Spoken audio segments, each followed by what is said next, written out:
Prodigious T.S. Pivet, y tenemos para ello aquí a su director, Jean-Pierre Jeunet, tenemos al autor de la novela, Ray Larsen, productor Frédéric Brillon, compositor Denis Anacor y director de fotografía Thomas Artmayer. Y lo que desean es escuchar sus preguntas, que ya hay aquí una en la primera fila, así que un micrófono aquí a la primera fila, por favor. Hola, buenos días. Dos preguntas. La primera es, nos tiene acostumbrados el director a los pequeños detalles y esta película no ha sido menos. Me gustaría saber por qué esa fijación, por qué cree que son tan importantes. Y la segunda es acerca del manejo de las tres dimensiones. No sé si tengo que repetir. ¿Repito? Sí, sí, por favor. Acerca de los pequeños detalles a los que no tiene tan acostumbrados en sus películas, que esta película no es menos, siempre dice que son muy importantes y me gustaría saber por qué tiene esa fijación. Y la segunda pregunta es acerca del manejo de las tres dimensiones, pues cómo ha sido su manejo y su aprendizaje, supongo. Gracias. Les détails, c'est un peu comme pour le football. Tout est dans le détail. Et le livre de Ref, il est fait dans les marges du livre, il y a plein de petits dessins qui sont supposés être faits par T.S. Pivet. Et donc, dès que j'ai lu le livre, j'ai vu l'opportunité de faire un film en 3D, de les intégrer dès l'écriture, d'intégrer dès l'écriture la 3D. Et c'est-à-dire que la 3D ne joue pas simplement pour le côté spectaculaire, mais joue dans la narration et dans la poésie, comme j'avais fait avec Amélie pour les effets spéciaux. Donc c'était une occasion pour moi de me renouveler avec la 3D, la langue anglaise, les grands paysages américains, donc c'était des choses nouvelles. Voilà pourquoi la 3D. Et puis parce que j'aime ça. Quand j'étais enfant, j'avais un Viewmaster. Vous voyez les Viewmaster, c'était des lunettes avec des disques, et on voyait les images en 3D. Et c'était mes premiers pas dans le cinéma. J'avais 8 ans, je découpais les images, je changeais l'ordre, et je créais des films comme ça, que je projetais, en enregistrant mes copains pour faire les dialogues. Et donc mes premiers pas étaient déjà avec des images 3D.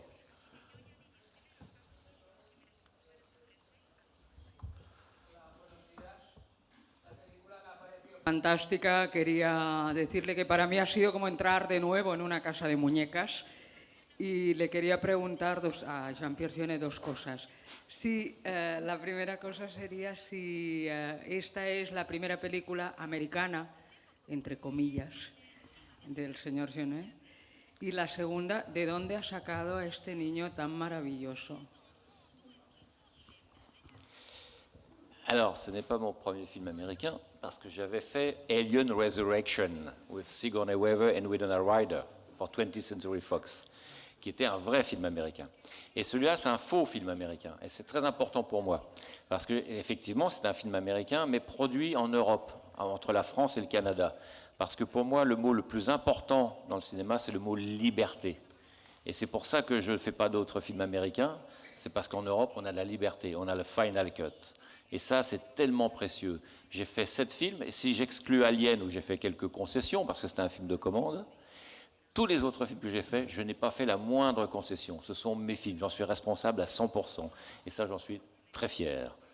Voilà pourquoi aussi Almodovar préfère faire des films en Espagne, parce qu'à Hollywood, on n'a pas la liberté. Lisez en ce moment ce que disent Spielberg ou Soderbergh. Ils se plaignent parce qu'à Hollywood, tout est formaté, tout est obligatoire, on doit suivre la loi du profit, la loi vous voyez, de Hollywood. Et moi, j'ai fait un film américain avec la liberté française. Ah oui. Alors l'enfant, c'est très difficile de trouver un enfant. On a dû en voir peut-être 2 ou 3 000. On a fait un casting dans une douzaine de villes américaines et canadiennes. Et puis, je commençais à désespérer. Et puis, un jour, je reçois par Internet ce petit garçon qui était trop petit en taille, trop jeune, mais il y avait une magie. J'ai senti qu'il y avait quelque chose de spécial. Donc, j'ai fait un Skype avec lui. Il m'a dit « Je suis fort, je peux pleurer sur commande, je suis champion des arts martiaux des moins de 7 ans, je parle 5 langues, je suis T.S. Pivet. » Et j'ai vu une telle conviction, je me suis dit « C'est lui, on ne peut pas... voilà quoi. » Donc, j'étais à New York et j'ai fait des essais. Et c'était formidable. Quand vous ne vous trompez pas sur le choix d'un enfant, après, vous n'avez que des bonnes surprises. Pendant les répétitions, parce qu'il faut beaucoup travailler avant pour être sûr que l'enfant va être capable de faire le film, pendant les répétitions, je pensais qu'il avait encore peut-être 15 ou 20% de possibilités en plus. Et en fait, il avait au moins 60%. Pendant le tournage, il a apporté encore 60% en plus. Et c'est un garçon qui a un très lourd passé, que je ne peux même pas raconter, et qui est tout le temps hyper positif, lumineux. Je ne l'ai jamais vu fatigué, grincheux, négatif. Je l'ai vu pleurer une fois et j'ai cru qu'il jouait, j'ai cru qu'il me faisait une farce, c'est parce qu'il avait perdu un criquet. Et le jour-là, je me suis dit, mais c'est qu'un petit enfant de 9 ans, parce que pour moi, je le traitais comme un vrai acteur, un peu comme Audrey Tautou. Voilà. Je le compare à Audrey Tautou, techniquement. Il a le même niveau de faculté technique, le sens de rythme, de la comédie, il peut pleurer sur commande, il peut tout faire. C'est un vrai acteur, c'est un acteur. Sí, bueno, primero felicitarlos por esta película tan hermosa, espléndida. Creo que podría ser como uno de los primeros westerns 3D de la historia. Y quisiera preguntarle a Jean-Pierre para que nos hablara un poco sobre el tema, esa dualidad que hay en el guión entre el uso de las armas y la ciencia, el contexto de un film infantil, y preguntarle a Denis cómo fue el proceso de producción de la banda sonora, de la composición tan buena que hizo para la película. Je ne sais pas si je vais avoir le même résumé que Ralph Larsen, qui est l'auteur du livre, mais ce que je dirais déjà, c'est que tout ce qui est dans le film, quasiment tout est dans le livre. Quand j'ai rencontré Ralph la première fois, je lui ai dit, pour une fois, je ne vais pas avoir envie d'amener des idées personnelles, parce que ton livre est si riche qu'il va falloir que j'enlève des choses, donc ce n'est pas la peine que j'en rajoute. Je n'ai pas pu m'empêcher de rajouter quelques petits détails, quelques petits gags, bon, d'adapter un peu forcément. Mais pour moi, il y a plein de sujets dans ce bouquin, entre autres la dualité entre la poésie et la science. Et d'ailleurs, j'ai piqué une idée à Hubert Reeves, le scientifique canadien, qui décrit le soleil de deux manières. On peut le décrire par la poésie ou par sa composition chimique. Et je l'ai mis dans le film, ça. Il y a aussi un autre sujet qui, pour moi, qui est plus proche de moi, qui est la sincérité. C'est-à-dire qu'on a un petit garçon qui fait ses dessins à la maison, qui fait ses créations, qui ressemble un peu à moi, et puis qui, à un moment, est propulsé sur le devant de la scène, devant les médias, et qui voit que c'est pas son monde, en fait. Ce qui l'intéresse, c'est de retourner au Orange pour travailler. Et ça rejoint ma définition du cinéma, moi, qui était celle de Jean Renoir. Je fais des films pour la joie de faire, le reste regarde les autres. Et moi, c'est ce que j'essaie d'inculquer aux élèves quand je leur parle, faites des films pour la joie de faire. Voilà. OK ? Et la musique. La musique. Disons, Jean-Pierre, la question s'adresse à moi. Jean-Pierre Jeunet m'a appelé. J'ai reçu un téléphone en 2012, au mois de février. La productrice de Phil Marteau, Suzanne Girard, m'a téléphoné pour me demander de venir porter des pièces, plus de pièces, parce que Jean-Pierre avait entendu une de mes pièces sur MySpace. Alors, j'avais mis une pièce de... J'aime beaucoup la guitare acoustique, alors j'avais mis une pièce de fingerstyle, accompagnée d'une trame de violon. Alors, Jean-Pierre avait entendu cette trame. Et donc, j'ai été porter d'autres pièces à la production. Et alors, j'ai rencontré Jean-Pierre qui m'a demandé de faire plus il m'a laissé le storyboard. Il m'a demandé de faire composer des pièces en me promettant qu'il ne pouvait pas rien me promettre.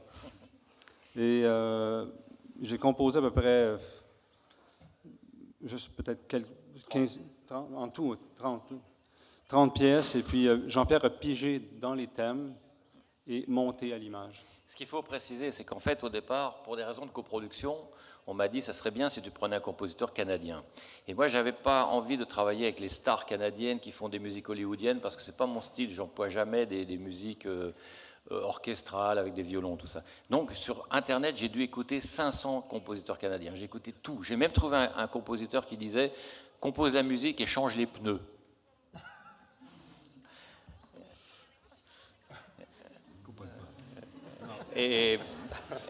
Et donc, quand je suis tombé sur le thème de Denis, je me suis dit, ça c'est possible, mais c'est vrai que je lui ai proposé un deal, je lui ai dit, je ne peux rien te promettre, mais si tu veux tenter ta chance, fais-moi 30 morceaux, et tu as une chance sur 100 que ça se fasse.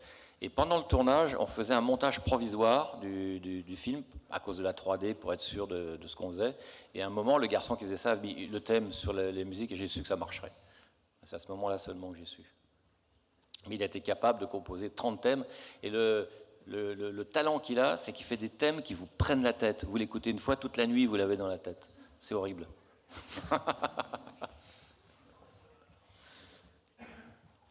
Ahí atrás, sí.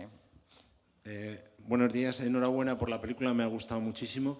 Me gustaría preguntarle al autor de la novela si está satisfecho de la adaptación que ha hecho Junet, si ha participado en el guión de alguna manera, y también me gustaría preguntar sobre la dirección de actores, en ambos sentidos, el actor y el director, que digan qué desafío ha supuesto una historia tan imaginativa, que a veces, pues eso, hay que componer personajes no del todo realistas.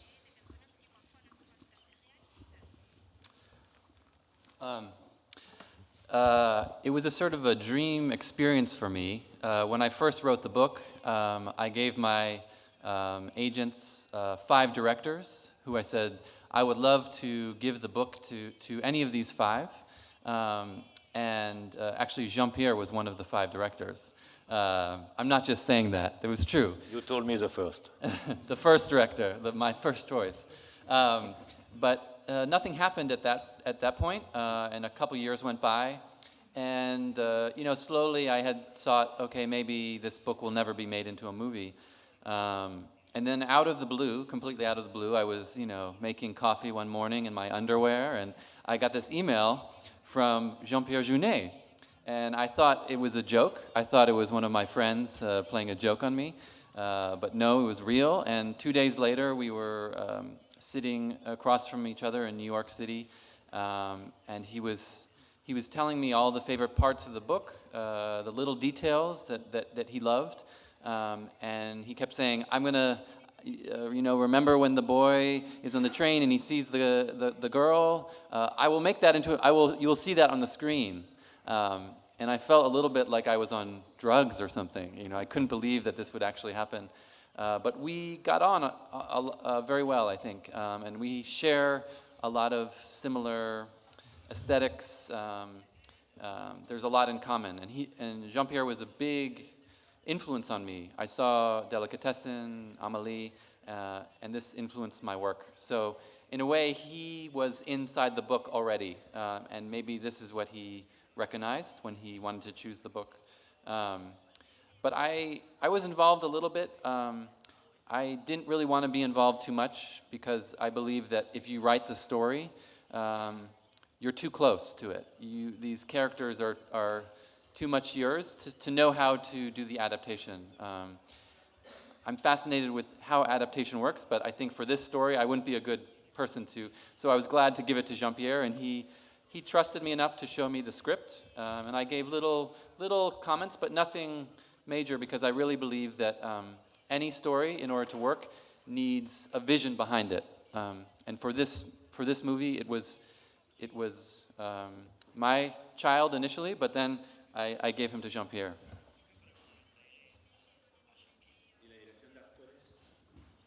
La dirección de actores. A propos de la dirección de ese actor, comme ça. ¿Y cómo es Jean-Pierre Jeunet como director?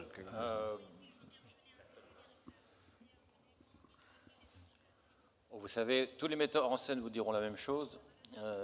La mise en scène passe surtout par le casting, c'est-à-dire qu'il ne faut pas se tromper au casting. Alors Helena Bonham Carter, je l'ai eu en tête immédiatement quand j'ai lu le livre, parce que je l'avais rencontrée sur le tournage de Fight Club de David Fincher, et elle m'avait dit qu'elle aimerait bien travailler avec moi, et je ne sais pas pourquoi, en lisant le livre, je la voyais tout de suite, je lui ai envoyé, elle m'a répondu « Je suis amoureuse de ton script ». Donc ça s'est fait très facilement, elle a accepté tout de suite. Après, j'ai fait un casting au Canada avec une directrice de casting qui s'appelle Lucie Robitaille, qui travaille pour Denis Sarkhan.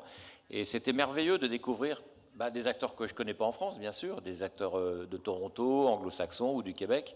Donc j'ai fait un très beau casting, je trouve. Je trouve que chaque petit acteur est formidable, même le plus petit rôle. Mais je suis présent pendant le casting et je fais des essais approfondis avec chacun, parce que j'adore ça et c'est le meilleur moyen de ne pas se tromper. Et puis après, la direction sur le plateau, voilà. Ah oui, si, il y a une histoire quand même intéressante, c'est le rôle de Gibson, qui est joué par Judy Davis. Ça a été une histoire compliquée. Beaucoup d'acteurs ont reçu le scénario, beaucoup ont dit oui, et puis non. Et puis les agents américains, qui sont quand même les plus grands menteurs de la planète, nous faisaient croire qu'ils adoraient le script, et puis ils ne l'avaient jamais lu. Et puis finalement, je l'ai envoyé à Kathy Bates. Vous connaissez Kathy Bates. Et pendant 2 mois, l'agent nous a fait croire qu'elle adorait le script, et en fait, elle ne l'avait jamais lu. Et une semaine avant le tournage, on lui a écrit directement. Effectivement, elle n'en avait pas entendu parler. Elle l'a lu, et elle a dit « J'adore le film, et je vais le faire ». Et heureusement, parce qu'elle a passé la visite médicale, elle s'est rendue compte qu'elle avait un cancer, et au lieu de faire le film, elle s'est fait opérer, et peut-être que ça lui a sauvé la vie. Donc voilà. Mais donc, c'est au tout dernier moment que Julie Davis est venue d'Australie. Elle est arrivée un vendredi soir et on tournait le lundi matin. Donc la direction, elle était simple, je lui ai dit « Sois toi-même et fais-moi rire ». Ce qu'elle a fait. Yes, so just a curiosity from Mr. Larson. Why do you call the character Tecumseh Sparrow? Why such an Indian name? An Indian-sounding name. I mean, you know, Tecumseh was a famous Cherokee chief. Yeah. And the middle name of a famous Yankee general, too. Yes, who was named for the Indian. Exactly. Well, I love the name.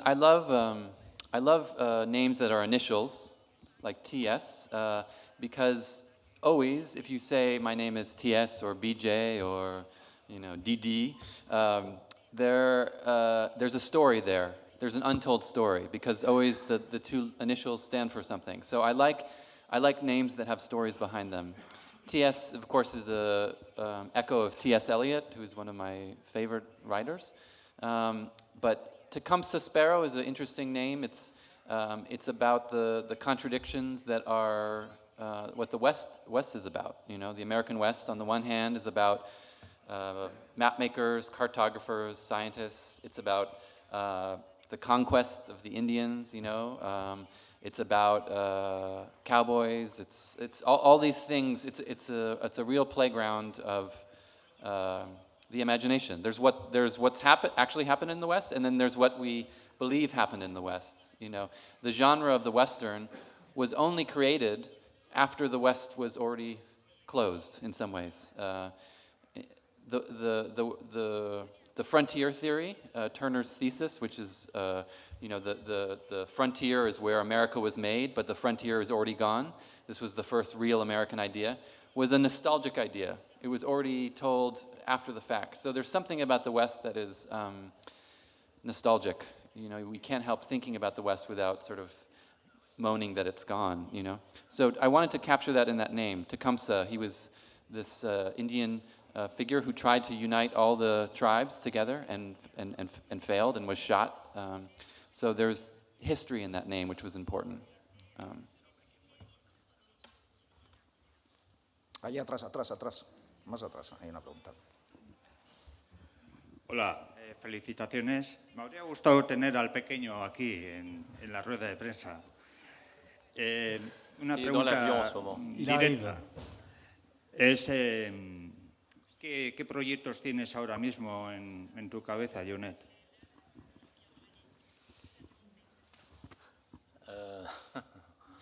J'ai toujours un problème, c'est que je ne sais jamais quel sera le film suivant. Et j'ai besoin de voir ce qui va se passer avec celui-là, parce qu'évidemment, si vous avez un succès, vous pouvez peut-être avoir un projet ambitieux derrière. Si c'est moins le cas, il faut peut-être réviser un petit peu la prétention du prochain.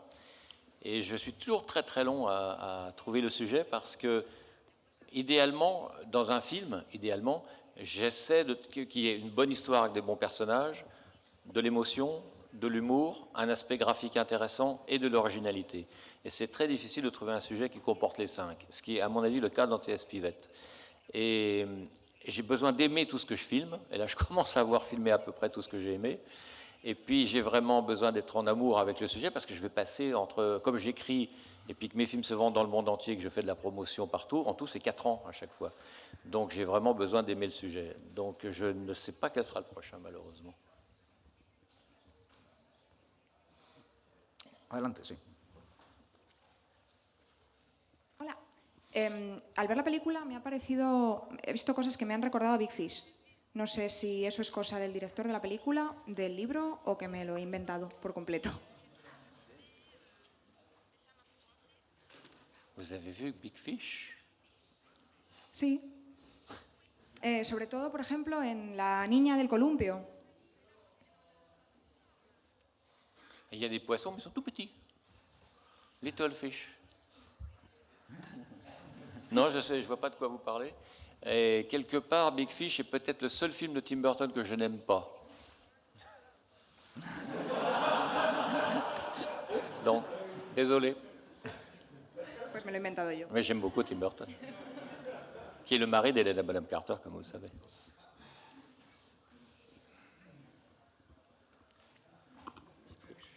Quería que me And he was one of comentaran- the, sorry, he was one of the 5 directors, Tim Burton.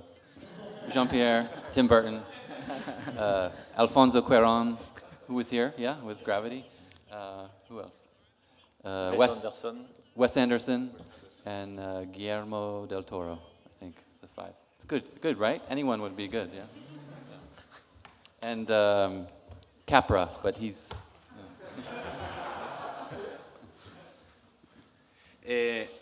Hace poco el cine Hollywood homenajeó al cine francés en La invención de Hugo, el cine francés homenajeó al cine americano en The Artist, luego Woody Allen rueda Midnight in Paris, usted ahora hace una película súper americana viniendo de Francia. Me gustaría que comentaran esta relación de amor tan reciente entre el cine francés y el cine americano.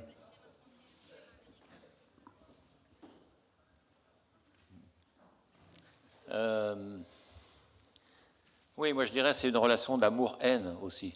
Parce que, encore une fois, comme je le disais tout à l'heure, aux États-Unis, je vous rassure, ma femme est américaine et j'adore l'Amérique. J'adore aller à San Francisco, j'adore les Américains. Mais le cinéma américain est tellement prisonnier du besoin de profit que, et je ne suis pas le premier à le dire, puisque les Américains en ce moment se plaignent de ça, que voilà, moi je revendique très fort la liberté et le besoin de faire des films d'artistes. Quand une galerie prend des peintures, le galeriste ne se permet pas de dire au peintre « tu me changes ça, tu me mets du bleu ou tu enlèves le rouge, je veux du blanc à la place ». Dans le cinéma, c'est possible, et pour nous Français, c'est intolérable. Donc vous voyez, il y a deux cultures différentes, quoi. Ça n'empêche pas les Américains d'arriver à faire de très bons films, évidemment, mais c'est plus difficile là-bas, il faut vraiment se battre. Je sais, j'en ai fait un à Hollywood. C'est pour ça que si je peux continuer à travailler en France, je préfère. Ça n'empêche pas que j'adore les films américains, bien sûr. J'adore les grands auteurs américains, Scorsese, etc., évidemment. Et vous savez, je relisais récemment la biographie de Jean Renoir. Il disait exactement la même chose dans les années 30 et 40. Il y a toujours quelqu'un pour savoir mieux que vous ce que le public va aimer. Des phrases comme ça. J'ai l'impression que dans les années 30, il parlait de mon film qui va sortir. Donc les choses ont toujours été comme ça, quoi. Sí, la pregunta dirigida... I also think, particularly this movie is in a great tradition of Europeans making Westerns. Some of the best, I think, Westerns came from Europe. I wrote about Montana, but I'm not from Montana. I'm from the East Coast. So I'm a big believer in telling stories about places where you're not from, because it allows you to a certain insight that if you're from there, you don't see, you know? I think this movie is so interesting because it's made by a French director. It was shot in Canada, not even America. So it's seen through many lenses, and in that way, it feels like an America that you have seen, but maybe never have seen. And that's what that effect is that I felt like. I was like watching through a Viewmaster a little bit. You know, you felt like you were watching cinema, and I think that's an important part of it. Sí, la película va dirigida a Thomas. Quisiera que nos hablara sobre cuál fue para él el principal reto como director de fotografía y si tuvo en mente siempre esa idea de sacarle la mayor cantidad de efecto y de poder de imagen a la profundidad de campo en lo que tiene que ver con la técnica 3D. Muchas gracias.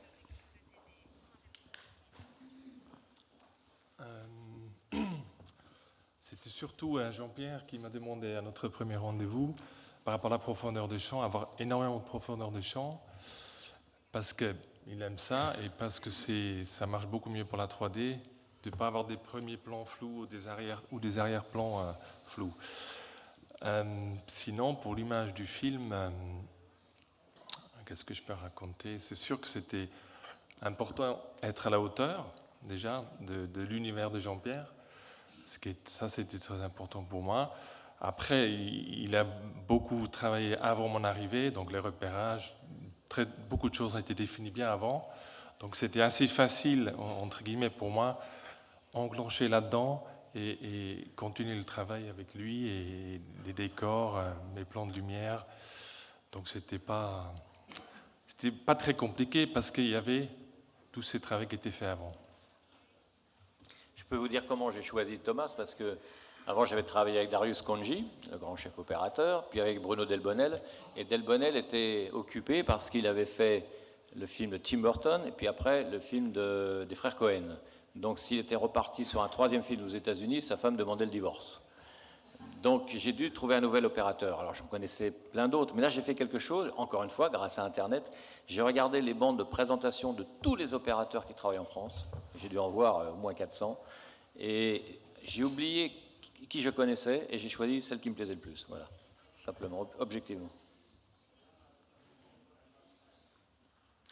Hola, quería preguntarle si esta película se ha presentado a la sección oficial para competir y si era vuestra intención o simplemente al final ha ido como clausura, una brillante película para la clausura, pero es curioso porque creo que ha sido la que en la sección oficial ha tenido mayor ovación y otra vez, como ha ocurrido a otros años, está solamente para clausura.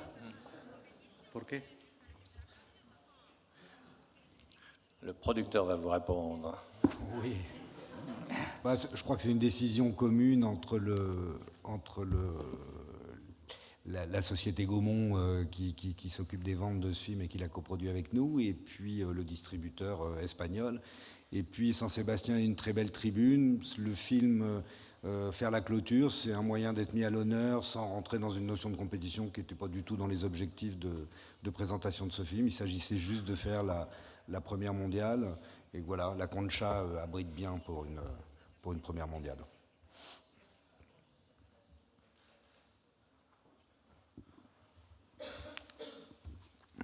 Hola, es para Jean-Pierre. Al ver sus películas, uno siente fascinación por las localizaciones que elige, por los paisajes.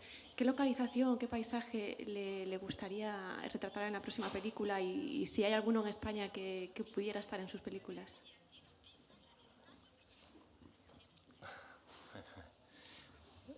Oui, oui. Le truc, c'est que quelque part, quand même, je préfère filmer les paysages urbains plutôt que la nature. Parce que la nature, c'est quelque chose de très frustrant, parce que vous ne pouvez pas la dominer, c'est elle qui vous domine. La seule chose que vous pouvez faire, c'est trouver les plus beaux paysages et être là à la bonne heure pour les filmer quand la lumière est belle. Alors que quand il y a des perspectives, parce qu'il y a des constructions, là, vous pouvez faire vraiment un cadre. Donc j'ai souffert un petit peu, j'étais un peu frustré de filmer la nature. Et parfois, avec ma décoratrice, Aline Bonetto, qui a fait tous mes films, on voyait des paysages sublimes à l'œil, et je lui disais, méfie-toi, je faisais des photos, et quand on les regardait dans l'ordinateur, il ne restait plus rien. La nature peut être très décevante comme ça. Donc, quand même, je reviendrai sans doute dans le prochain, quelque chose de plus urbain. Je suis moins un réalisateur de nature. Mais ce qui est passionnant, c'est que vous faites des milliers de kilomètres et vous voyez des paysages formidables. Alors, je ne connais pas bien l'Espagne, donc je ne peux pas vous dire. Peut-être un jour je ferai pas un spaghetti western, mais un osso buco, non c'est italien aussi, un steak frites western, tourné en Espagne peut-être, comme Sergio Leone qui était mon maître.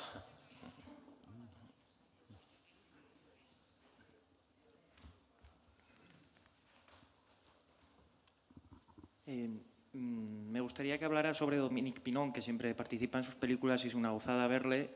¿Cómo le ofrece los personajes? ¿Le dice, tengo un personaje específico para ti o le da una amalgama de personajes y le dice, escoge el que quieras? Gracias.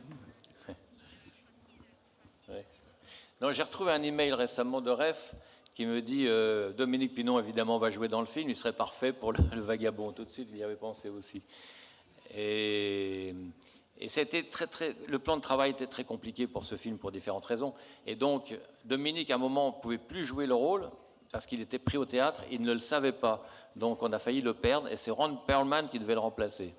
Et puis finalement, on a réussi à trouver les 2 jours, mais il est arrivé de Paris. Il a tourné la nuit suivante, et il a repris l'avion pour aller à sa première au théâtre à Paris. Heureusement, il est bon en anglais parce qu'il a fait ses études aux États-Unis, et donc il avait bien travaillé le rôle et il était parfait. Et on lui a fait son look en une soirée aussi très rapidement. Mais Dominique Pinon, je le prends dans chaque film. C'est pas par superstition ou par amitié, c'est parce qu'à chaque fois il me surprend, à chaque fois il m'étonne. Donc je vois pas pourquoi je me passerais de ce plaisir.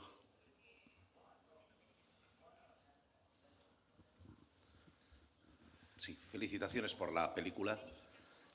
Felicitaciones por la película.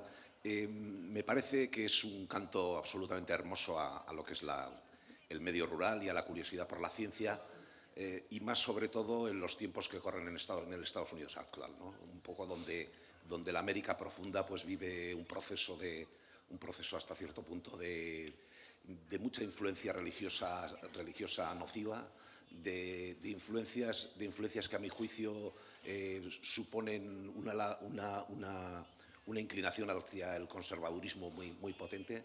Entonces, me da la impresión, yo conozco bastante bien Estados Unidos, mi suegro es de Alabama, mi mujer es tejana, ¿no sería de obligada visión esta película en los centros escolares de Estados Unidos? Ça, c'est une excellente idée. Un film obligatoire. Le film qui va faire 260 millions de spectateurs. Est-ce que, Raph, do you want to answer? One of the things I was interested about right when I created these characters was making a cowboy who lived in the post-cowboy age. You know, the cowboys are gone, but he still considers himself a cowboy, but is aware of this. Because I think in America, there's, for some reason, the image of the cowboy has persisted. Like one of our previous presidents, who will go unnamed, took on the cowboy image, you know, dead or alive, you know. So I think there's something about it that Americans keep coming back to. But I guess I'm interested in what you're interested in, which is what goes on in rural America.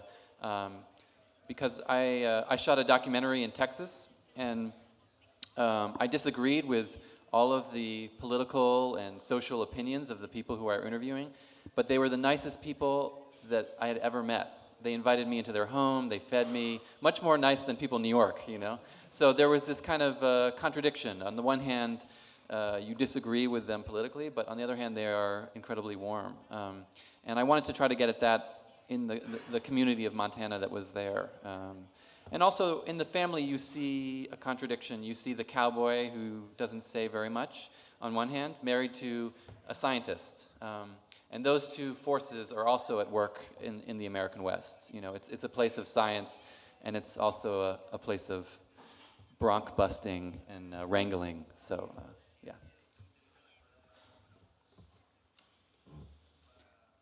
¿Más preguntas, por favor?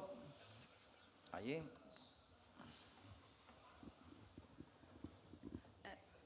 Yes. I come from Norway, and I'm just wondering, because your name, Raif Larsen, it's very Norwegian. Do you have any Norwegian roots, or out of curiosity? Yes, I do. Yeah, my father is here. He's no, my grandfather actually is Norwegian, and he escaped during World War II across the Atlantic on a 30-foot boat, a very small boat, to New York City. It's an amazing story, and actually, my new book has part of that story in there.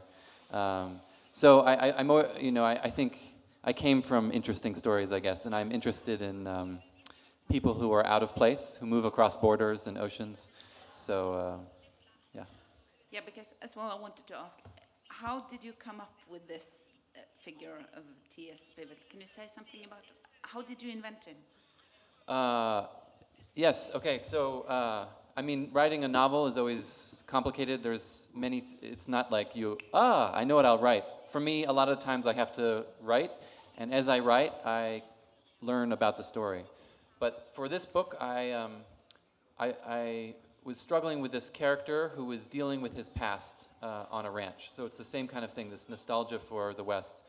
Originally, when I first wrote this book, T.S. was 45 years old, and he was drunk and actually living in a prison in Paris and sort of narrating his past from the prison. And I wrote about 10 pages of this, and it was really bad, total shit. So I had to... Part of being a writer is knowing when what you write is very bad. So I threw this out, and I said, no, he's not 45, he's not drunk, he's not in a prison. He's 12, and he's still on the ranch, and struggling with his father, who is very different than him. And once I made that decision, I found the voice of T.S. I was immediately inside the character of T.S. And what I love about this movie, I think, is that it also gets inside his head. You feel his struggle, and you feel his sense of wonder, and also his grief for his brother. And I think that's what carries the book, and it's also what carries the movie.